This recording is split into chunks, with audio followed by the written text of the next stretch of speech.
চা বাগানের শ্রমিকদের ন্যূনতম মজুরি প্রদান, জমির পাট্টা প্রদান, এক্সট্রা লিভ প্রাইস বৃদ্ধি সহ একাধিক দাবিতে বিজেপির চা বাগান সংগঠন বিটিডব্লিউইউ এর পক্ষ থেকে উত্তরবঙ্গের প্রতিটি চা বাগানে 3 দিবসীয় গেট মিটিংয়ের ডাক দেওয়া হয়েছে। আজ থেকে শুরু হলো চা বাগান গেট মিটিংয়ের আগামী 3 দিন ব্যাপী চলবে উত্তরবঙ্গের চা বলার গেট মিটিং। সোমবার সকালে আলিপুরদুয়ার জেলার বিভিন্ন চা বাগান গেট মিটিংয়ে সামিল হয় বিজেপির চা বাগান সংগঠন বিটিডব্লিউইউ।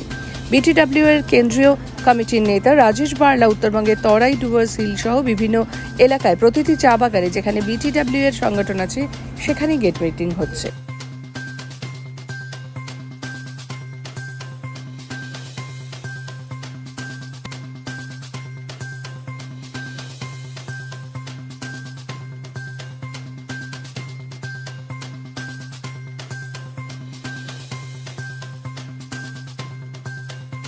তাহলে ওই 3 দিনের পরে আমরা বসবো, নিশ্চয়ই আমাদের সেন্ট্রাল কমিটি বসবে, সেন্ট্রাল কমিটি বসে নিয়ে আমরা এটা ঠিক করব যে আন্দোলন অনেক আন্দোলন করার অনেক জায়গা আছে। আন্দোলন রাজ্য সরকার যেভাবে চা বাগানের লোককে অবহেলনা করছে তার বিরুদ্ধে আমরা ওদের অনেক আন্দোলন আমরা করতে পারি।